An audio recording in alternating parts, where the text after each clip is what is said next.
Dream Alchemist is a visual novel by Clarify Games. Since I liked it a lot, I decided to record a walkthrough. Or at least a part of it, we'll see. I'd like to mention some things before it starts. Firstly, it will be spoiled, so if you want to explore it yourself, please do. It's very interesting. And I leave the link to the game itself in the description.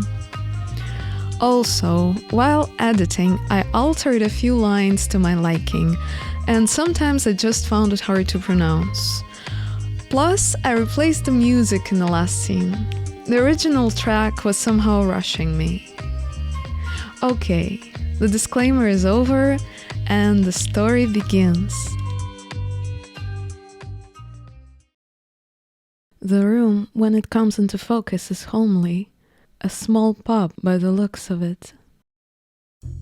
Round wooden tables crammed together, a roaring fireplace, and a pussycat curled up on an armchair, all blanketed by the soft hum of conversation. As far as dream worlds go, this one's a goodie. Thankfully, the target is sitting alone at the bar. This should be easy. I took a seat nearby and ordered gin. And when I say ordered, I mean I willed the drink into existence. I might be on a job, but I can have a little fun, can't I? The target is Ambassador Fernsby of neighboring nation.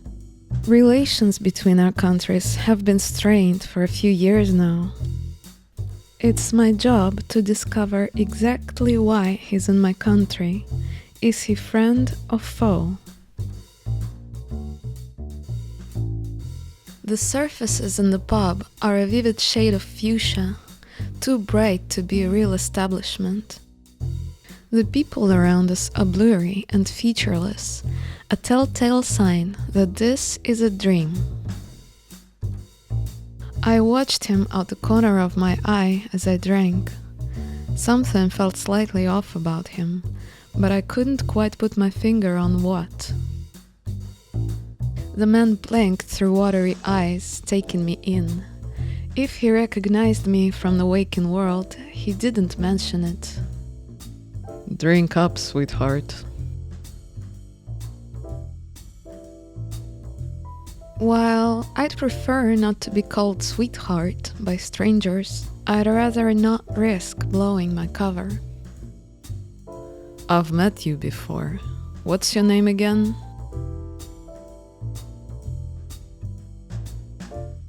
My name is Nova, Ambassador Fernsby. I work at the castle. The ambassador nodded. That's right, that's right. He poured himself another drink. While this isn't my dream, I'm still the one in control. At this very moment, the ambassador is asleep, unaware he is about to be sweet-talked into revealing more than he'd like. When we wake, he will be none the wiser. To him, this will be just another bizarre dream, soon to be forgotten. For me, this is an opportunity to learn what's really going on.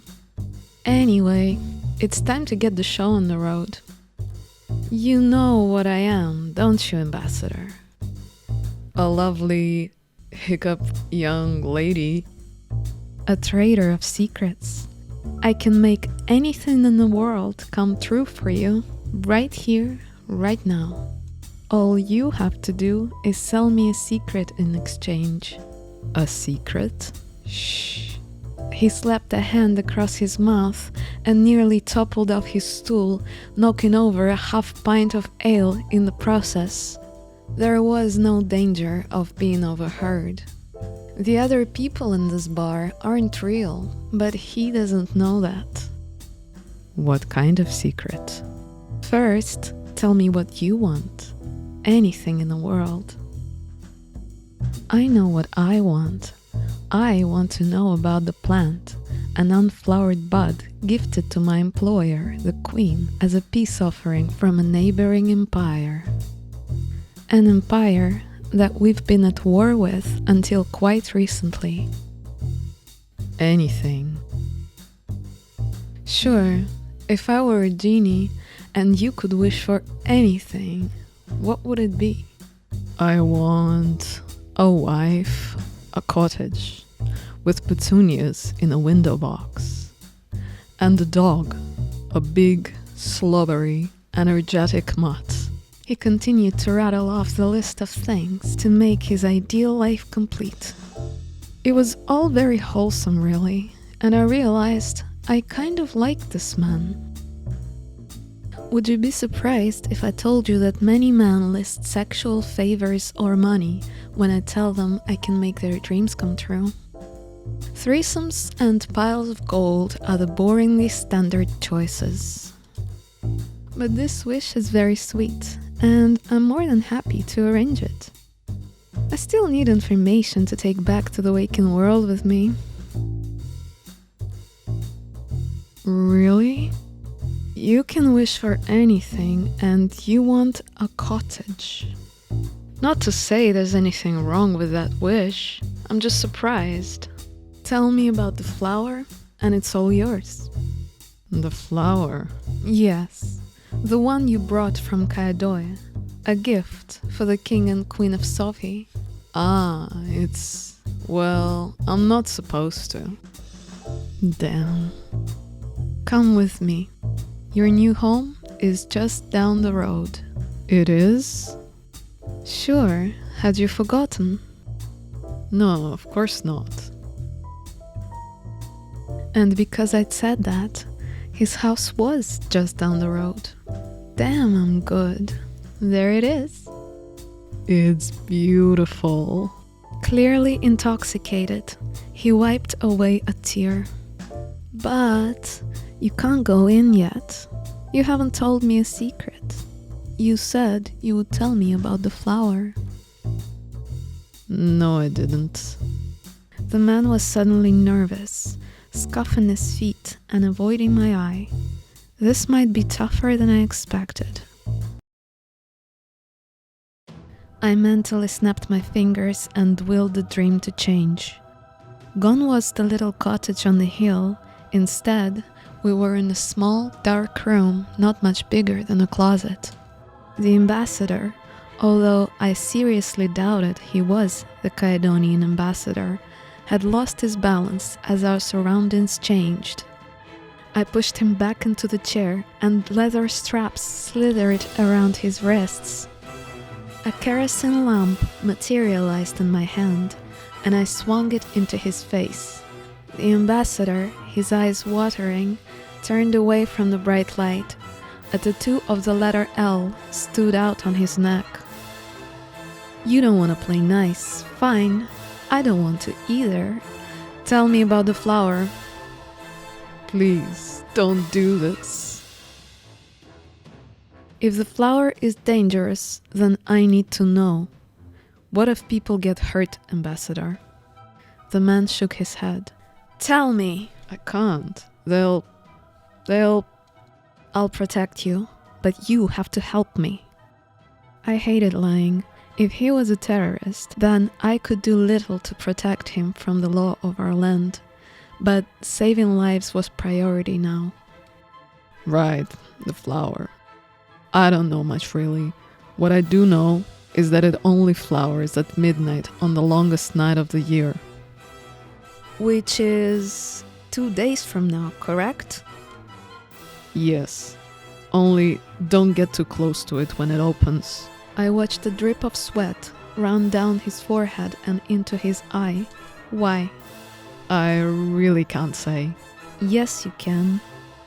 I had enough information at this point to end the dream on my end and report to the queen that we had a Trojan horse on our hands. But I wanted to know exactly what we were dealing with.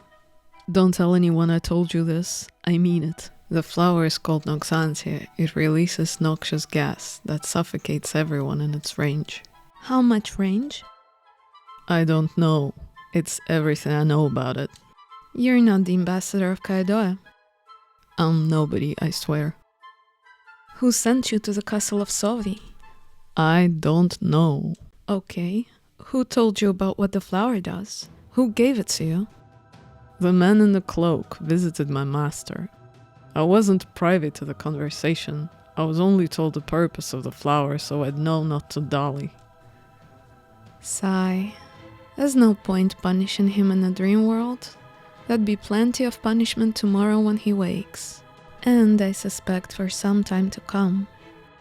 Right, let's end this. I terminated the dream. Pulling myself up through the layers of consciousness, I felt the heaviness of my real body back in my own bed. It's pre-dawn, quiet and calm. I rolled out of bed and staggered over to the bathroom to splash cold water on my face. Dream walking is never a good night's sleep. It's bloody exhausting, but then so are most jobs around here. I'm actually very fortunate.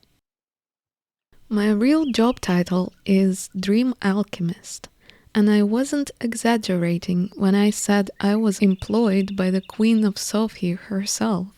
My job is to infiltrate the sleeping minds of suspected individuals and gather enough information to prevent an attack against our kingdom.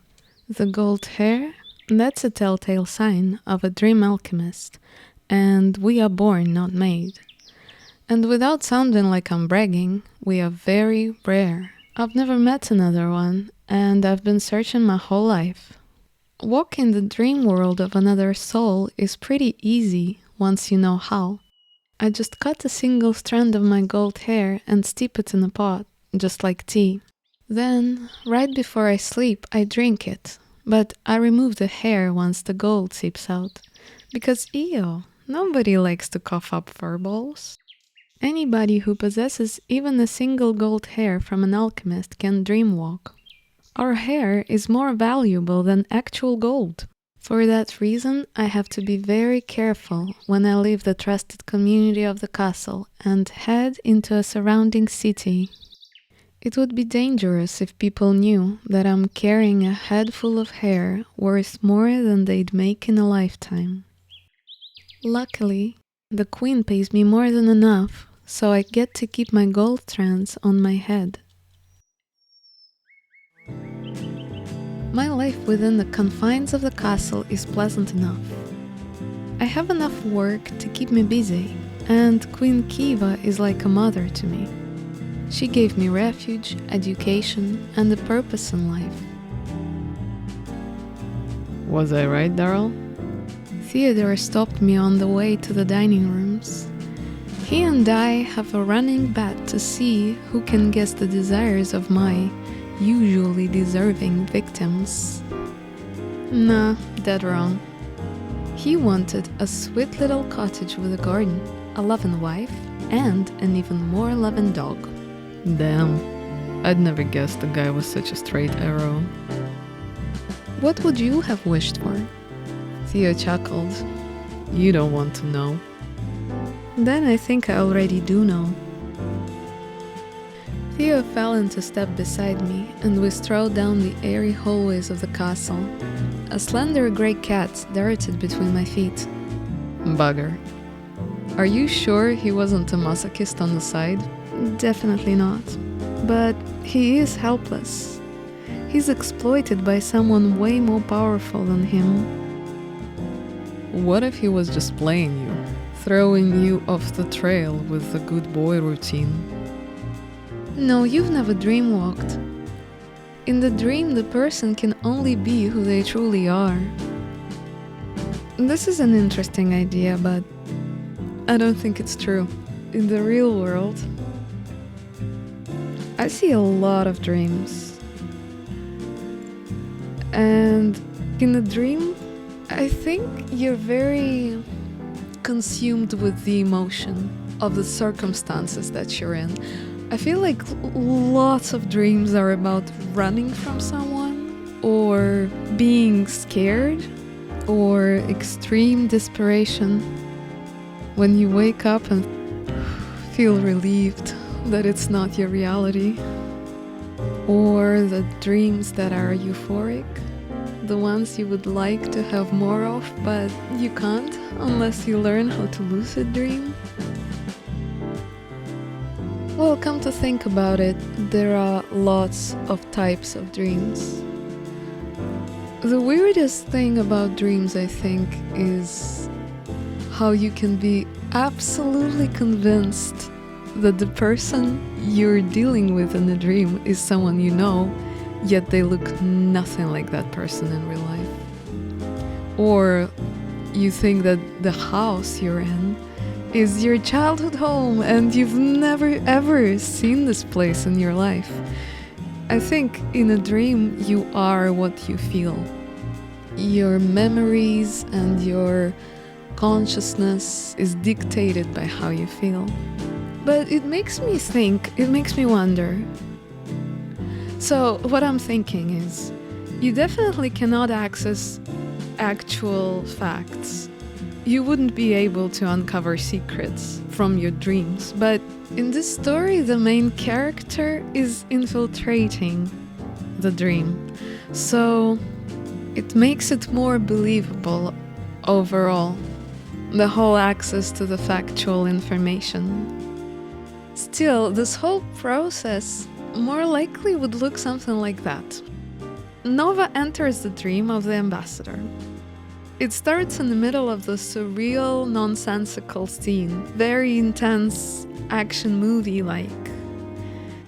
The ambassador doesn't know who he is or why he's there, has no agenda of his own, he's just there, trying to solve things as they're thrown at him.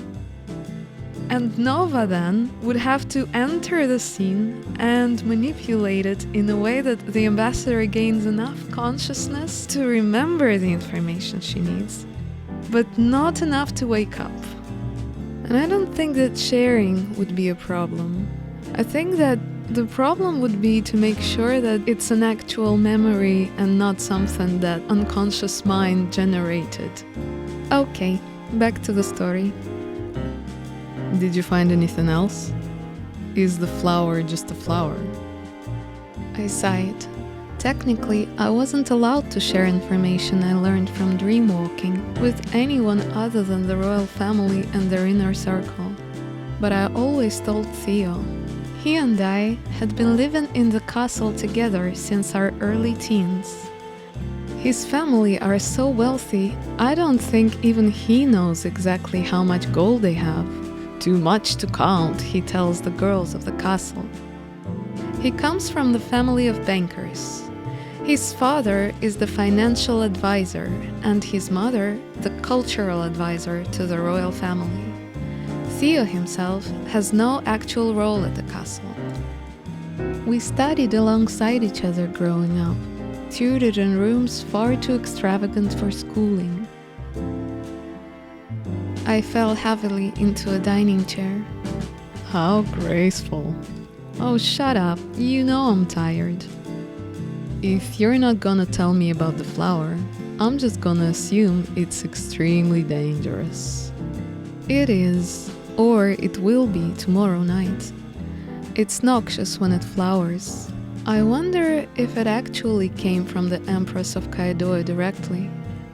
Or maybe there is a third party that wants to start a war for their benefit. That's what he says, that he's nobody and certainly not the ambassador. I tore a croissant in half, the crumbs shattering over the tablecloth. And that's all I'm saying. This is a discussion for the War Council, of which you are not a part. Oh, come on. You're barely a part of the council yourself. Hey, I'm intelligence. I'm a very important member. Yeah. I've heard it all before. Save your breath, darling. Yeah, whatever. Anyway, the meeting is about to start, so I don't have time to argue with you right now. Theo leaned back on his chair and smirked. Excuses. So, what are you going to do while I'm stuck in a meeting? He shrugged and yawned. Bit of this, bit of that, the usual. Lucky bastard. I'll come find you after the meeting. Sure. Theo waved me away. The council never meets in the same room twice. The general, who I've long thought overly paranoid, changes our location every month to prevent potential espionage. And there is never a shortage of drafty, empty rooms within this colossal castle. How hard is it to light a fire once in a while? Usually, I reported my findings to the queen alone, but today she and the king requested the whole council to be present.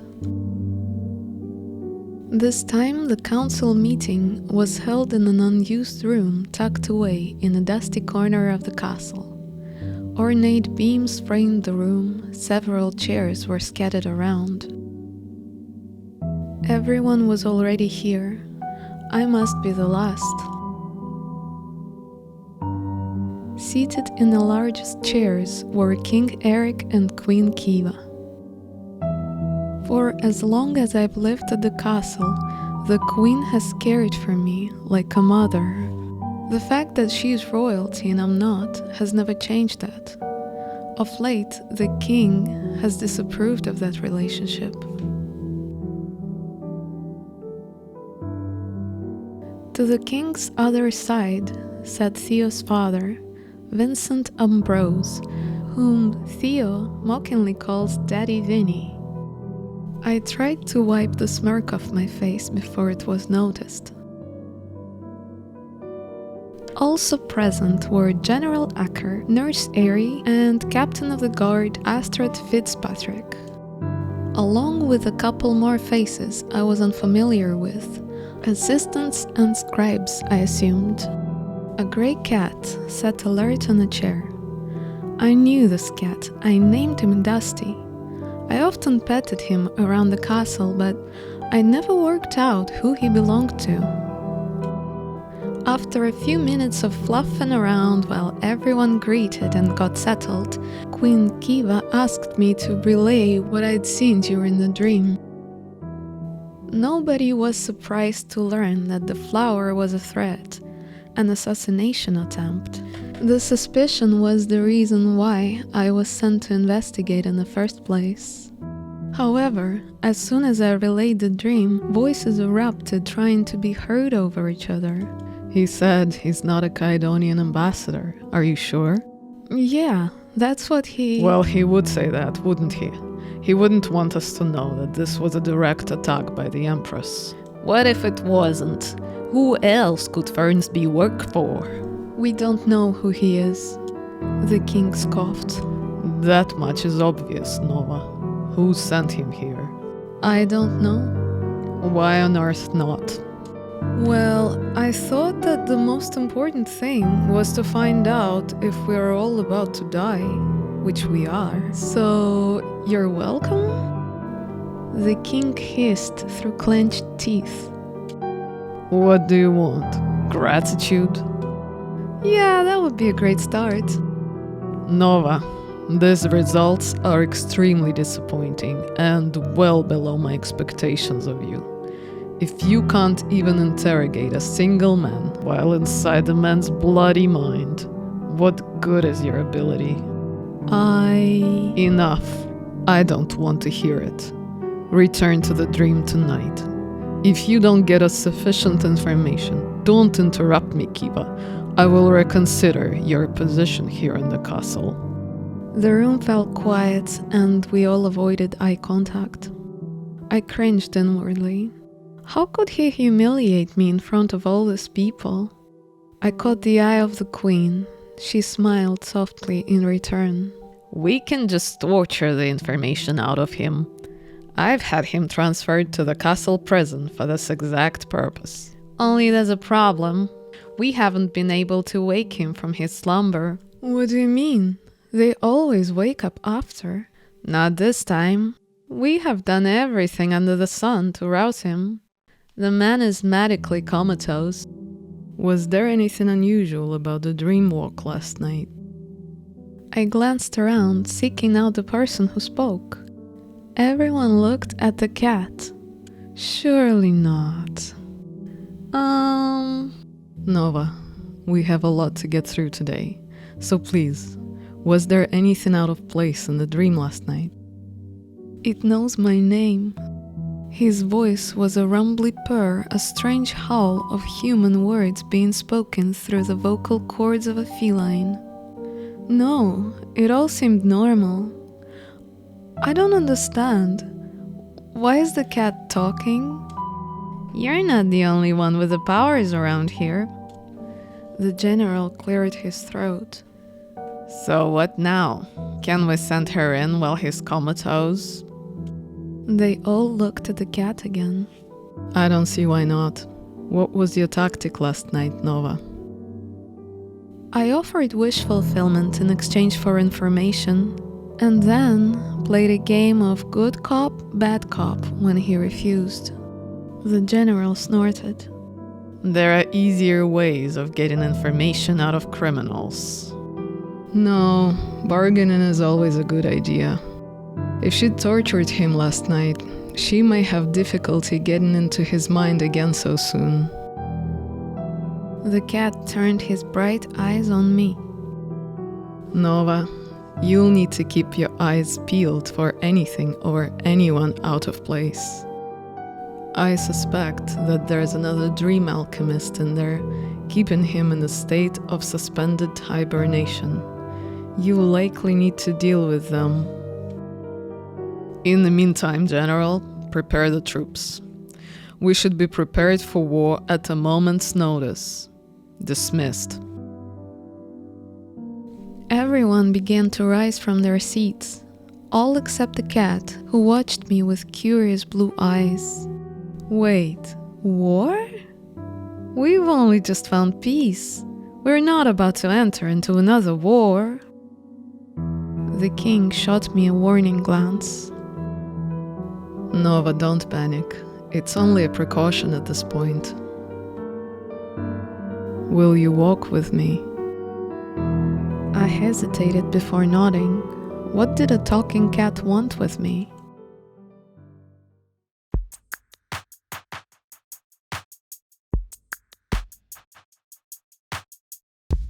I've been calling you Dusty. The feline purred. You have? That's a good name for a cat. Don't feel embarrassed. I'm not embarrassed. It's more like my brain is struggling to keep up with the massive information dump it's had to absorb in the last 24 hours. So let me get this straight. You are a human on the inside. That's right. My own body is rather far away at this moment. The cat, Dusty, very kindly allows me to borrow his when I need it. It's rather convenient, since I don't have to travel. Actually, you can see my tower from here. Dusty sprung up on a ledge and tapped a soft paw on the window pane. In the distance, I could make out the top of the dark stone tower. I'd often seen it out the window. Theo had said a wizard lives there. I'd assumed he was joking. Are you a wizard then? No, wizards don't exist. He said it gently, but there was a hint of amusement in the curl of his cat lips. Some of us have deviations in our blood that allows for additional abilities. For me, it's a spirit bond with an animal of my choosing. For you, it's dream alchemy. If you ever decided to leave the castle, you will meet people with other blessings. You seem to know a lot about it. I do. I have dedicated my life to studying unusual abilities. This is exactly why I have a place on the council. I offer my expertise. That does feel good, by the way. Feel free to stroke down my back. My hand had absent-mindedly wandered over to Dusty's head and was scratching behind his ears. Oh, right. Sorry about that. Don't be. No, I'm sorry. That was quite invasive. You worry about invading my personal space a few hours after invading the mind and dreams of a near stranger. Yeah, good point. What's being a cat like? While I'm in this body, I feel strong instincts. There are also some side effects on my human form. What kind of side effects? Well, I'm nocturnal now, for example, and I have a tendency to nap rather than sleep for hours. He shrugged as if to say these were fair trade-offs for the benefits of becoming an animal. I spent 5 years at a special school dedicated to developing unique abilities in those who are gifted, or for those with a desire to learn. A school here in Solvi? Naturally, up in the mountains. You'd have learned plenty about your abilities if you'd attended. I hope one day your path leads you there. You know, I've never met anyone else with a unique ability. Dusty set his leveled gaze on me. You might tonight. Prepare for a battle, Nova. What makes you so sure there is another alchemist in the ambassador's mind? Well, I'm not entirely confident that it is an alchemist. Just that there's something unusual at play here.